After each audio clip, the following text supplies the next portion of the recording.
ব্যারাকপুর বিধানসভা কেন্দ্রের তৃণমূল কংগ্রেস প্রার্থী রাজ চক্রবর্তীকে সমর্থনে রোড শো অভিনেত্রী শুভশ্রী গঙ্গোপাধ্যায়ের। নিশিদিন হসপিটাল, অর্থ সব নয়, পরিষেবাই আসল কথা। ঠিকানা রবীন্দ্রপল্লী, কল্যাণী হাইরোড, ওয়ার্ল্ডস মোড়ের নিকটে। যোগাযোগ 8617881276। রাজ্যের দ্বিতীয় দফায় নির্বাচন হতে চলেছে ব্যারাকপুর বিধানসভা কেন্দ্রে। সেই বিধানসভা কেন্দ্রের প্রার্থী চলচ্চিত্র পরিচালক রাজ চক্রবর্তীর সমর্থনে ব্যারাকপুর লালকুঠি থেকে মাধব নিবাস বাজার পর্যন্ত রোড শো করলেন তৃণমূল কংগ্রেস প্রার্থী রাজ চক্রবর্তীর সহধর্মিণী তথা অভিনেত্রী শুভশ্রী গঙ্গোপাধ্যায়। অভিনেত্রীকে দেখতে পথের ধারে ভিড় জমিয়েছিলেন অসংখ্য মানুষ। ফুল ছুঁড়ে হাত নেড়ে পথের ধারে দাঁড়িয়ে থাকা সাধারণ মানুষকে অভিবাদন জানান অভিনেত্রী শুভশ্রী গঙ্গোপাধ্যায়।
নিশিদিন ডায়াগনস্টিক সেন্টার, এ কমপ্লিট ডায়াগনস্টিক সলিউশন।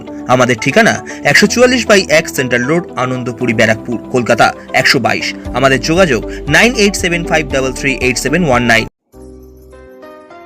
সাধ্যের মধ্যে স্বপ্নের ফ্ল্যাট খুঁজছেন? লাবণ্য গ্রুপের পক্ষ থেকে ব্যারাকপুর হরিসভা মন্দিরের নিকটে সোনাঝুরি আবাসন। থাকছে lift, top floor, set, 0% GST। এছাড়াও থাকছে ব্যাংক লোনের সুব্যবস্থা। ফ্ল্যাট বুকিং চলছে। আমাদের যোগাযোগ 7278200456।